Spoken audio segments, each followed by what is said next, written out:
Sweet. That was easy. Okay. So, hello, everyone, and welcome. This is another episode of Interests. I am Ken. To my left, hopefully it's not mirrored, but to my left is Tuere. Tuere, It would you might like be. to know? So, yeah. So, this is Tuere. She's awesome. Good friend of mine. She lives all the way in Madrid. That's why we are doing the Zoom chat.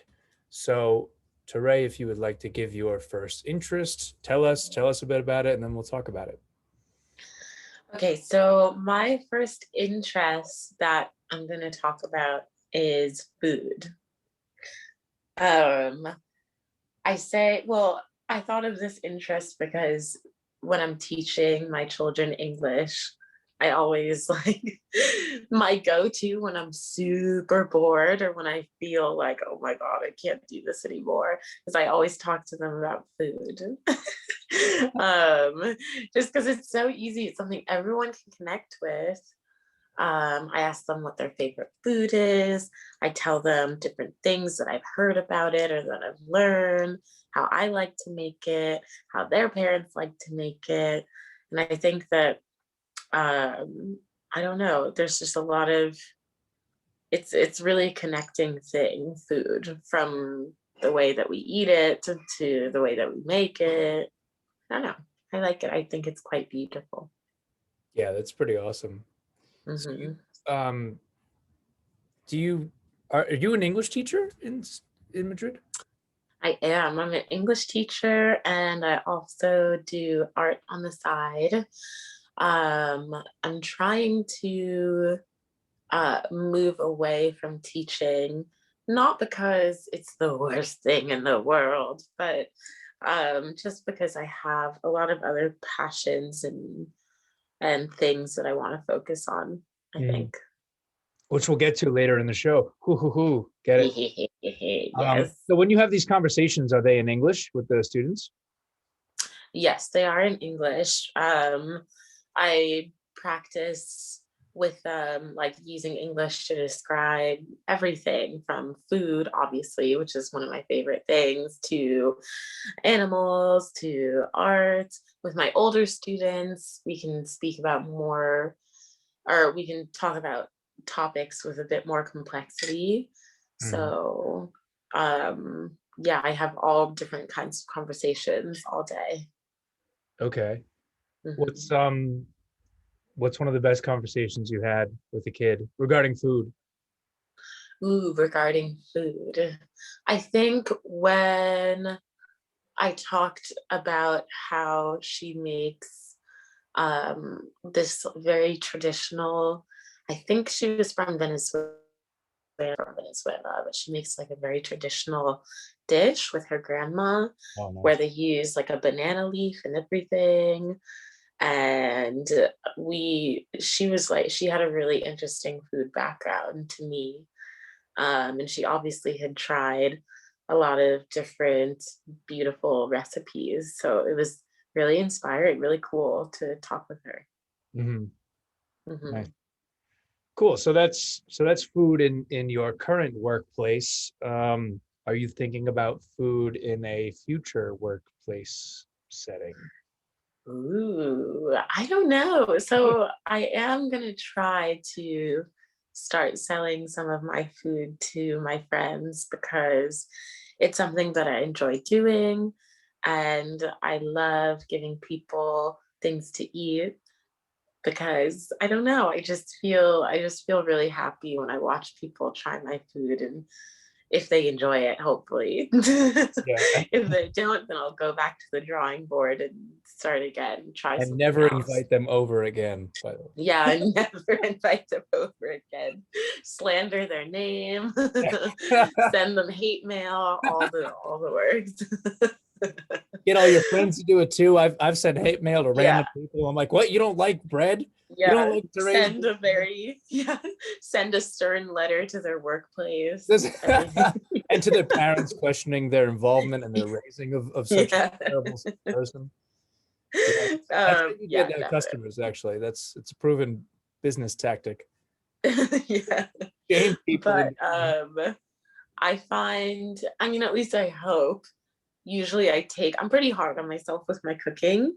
So if somebody has a comment or like a way that they think I can improve, usually I take it well, unless it's my mom. And then I'm like, nothing I make is ever good enough for you. So I can be very sensitive when it comes, but she's also a really harsh critic, Yeah. real harsh. Um, and obviously that's a good thing because you want someone to tell you the truth or tell you maybe a perspective that not everybody has, but like some people would have. So I do value her opinion a lot, a lot. Although it hurts, it Yeah. hurts in my heart. But I know that the day when I make, or when I have made things in the past that are good, she's like, "Wow, that was really good." I'm like, I feel like top chef. Yeah. I Yeah. feel amazing. You hear that, Gordon Ramsay? Did you hear that? Yeah. Did you hear that? So Um, did your mom did your mom teach you a lot about cooking? yeah, she did. I mean, my mom, one thing that we used to do when I was younger, we used to make like, do you know stuffed shells? Yeah. So we used to like make the filling together, like put the ricotta and spinach and the garlic, Oh, nice. and then we would stuff the little shells together and we would make the whole meal. And it's just one of my memories. Like I also, with my family on Thanksgiving and Christmas, we would cook together so much. Mm. And so I grew up with my hands in the kitchen always. That's so cool. I have to ask because like I grew up like my mom cooked. My mom taught me how to cook too, somewhat, Hmm. well, a lot. But she also knows a lot of like Polish traditional dishes that I still don't know yet. So you mentioned like holiday meals and stuff. My mom took a very like traditionally Polish approach because she learned from her grandmother who was born in Poland and like raised in Poland up Yeah. to 18. Um so what I'm getting at is like when I think holiday meals, I don't know, I guess what you would call traditionally American meals. Like we have like a lot Hmm. of pierogi and like kibasi, the classic Polish stuff, sauerkraut. So Hmm. uh what are some of the things that like you guys would make on your holidays? I'm just curious, like your family. Ooh, okay. We would always make sweet potato pie. Oh, All, already amazing. You could just send yeah, it right we down. That's would. We had three desserts that we would always make without fail: okay. sweet potato pie, chocolate cake, like a lemon chocolate cake with like this filling in between the layers, which was chopped walnuts and Wow. apricot jam. An interesting mix. Sounds like And a it lot of wasn't my yeah, it wasn't my favorite, but I think there's a way to remake it so that I would be like, ah. Um, yeah. The fruity and the nutty and part sounds good. And then with chocolate sounds like interesting. I think I think there are ways to make it better, but it was like the taste definitely brings me back home. And my favorite was always the coconut cake, Oh, nice. which I think it was the best because it was the most ingredients were homemade. Mm. So my grandma would make like this meringue or kind of like marshmallowy frosting. And then we would pat the coconut all over it and like a simple vanilla cake. It was just so light and so delicious. Wow. I loved it. Yeah, it sounds good. Yeah, it was really good. That's cool. Yeah, desserts are Mhm. cool. Desserts are kind of like a different animal from cooking. Like it is actually. Like Yeah. to me, I'm like, I like to cook, but I really like grilling. I really like sauteing, like with a burner or whatever, like on a stove. The whole oven thing is still new to me. That's still like a different Hmm. animal, and that's like the dessert realm. So I don't know. Yeah. I guess what I'm asking is like, what are you comfortable with? Like, what style of cooking do you like best, or what are you comfortable with? So I think that I am a better cook than I am a baker, perhaps, like of cakes and things like that. But I do really like to bake pastry. Oh, So I can cook. I really enjoy cooking meat, which I know is going out of style. So maybe one day I'll phase out of that a little bit more, which I've been trying to do. But I do like cooking meat. Um, I love cooking different veggies, making pasta dishes, sauces, soups, things like that. And then I really enjoy baking bread, which is something that my mom used to do when I was really young. I remember like playing around in the dough probably, and like putting my face in the flour, doing something stupid. I don't know. But so I do really enjoy making bread and pastry, because especially pastry, because me and my mom used to make a lot of pies as well, okay.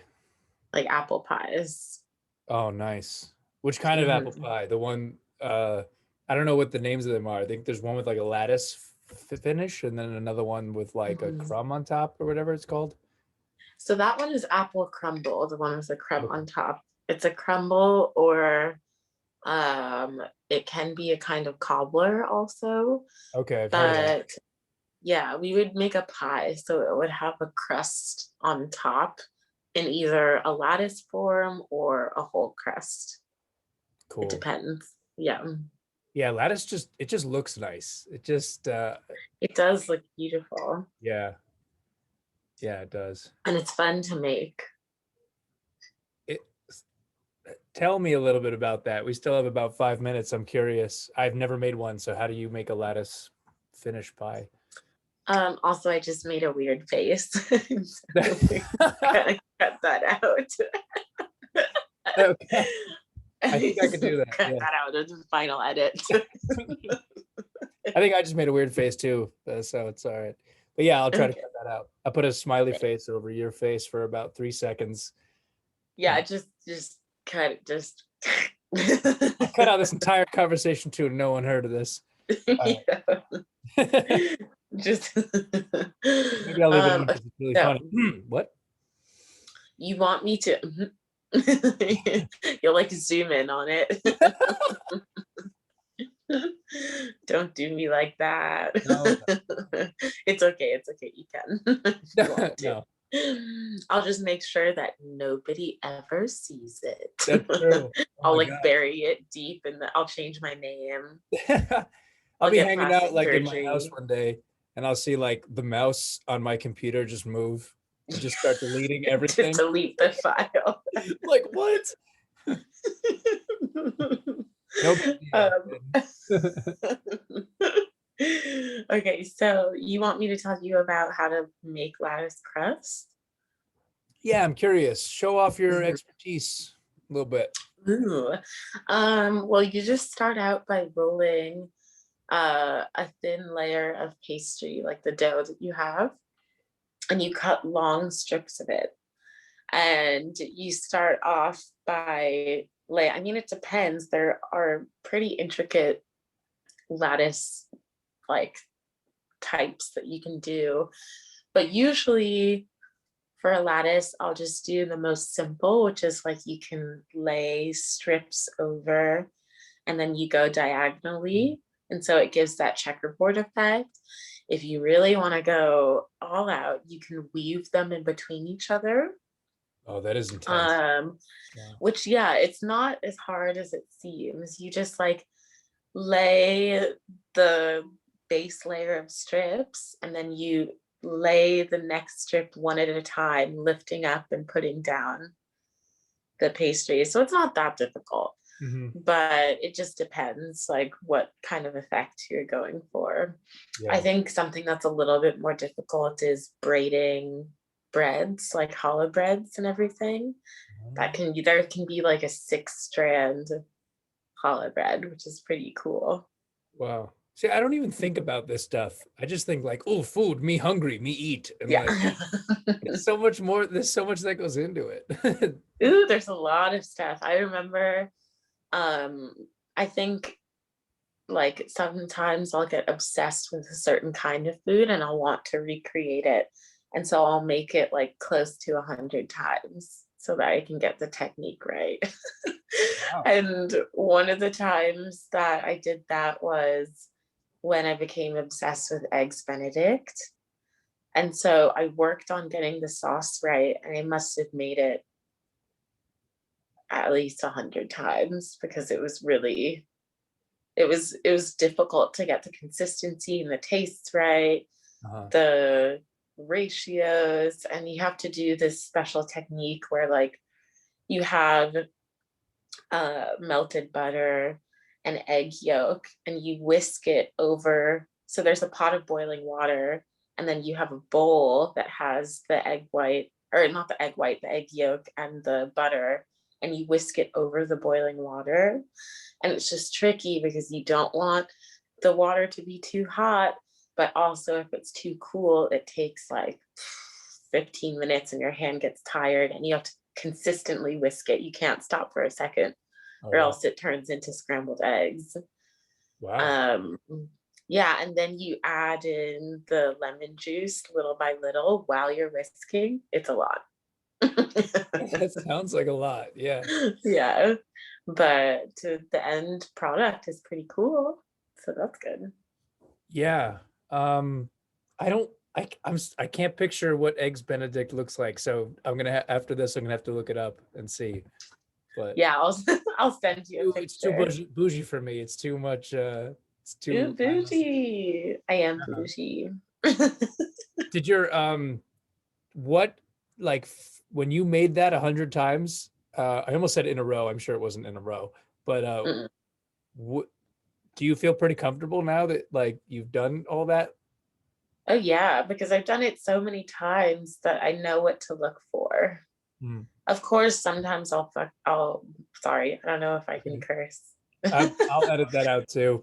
Someone's Okay. People have made mistakes in the past, and I just put like car horn noises over it. So Yeah. But sometimes I will mess up and no pasa nada. You just do it again. But I usually, if I mess up, it means that I'm rushing or I'm flustered in some way. Like when I cook, I really like to take my time because if you don't take your time, you either miss a step or you aren't like paying attention enough to the amount of heat that you're giving something. yeah. So it pays to just like relax, do things step by step. I mean, I can rush if I have things prepped already, but if I'm just cooking for some friends or for myself on a weekend, just take your time. Although you do want to pace things out so that it's all hot at the same time.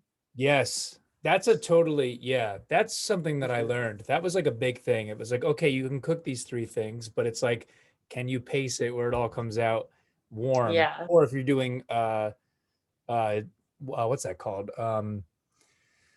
Like separate, like an appetizer, then a main, and then a dessert, like pacing it out. Yeah, Hmm. that's a totally different thing. Yeah. And also another Yeah. thing I learned, Wonderful. we're pretty much at time here, but another thing I learned is like I call it like the difference between cooking and providing. So like now that I've been living at home for like 8 months, I mean living not at home, living on my own for 8 months, Hmm.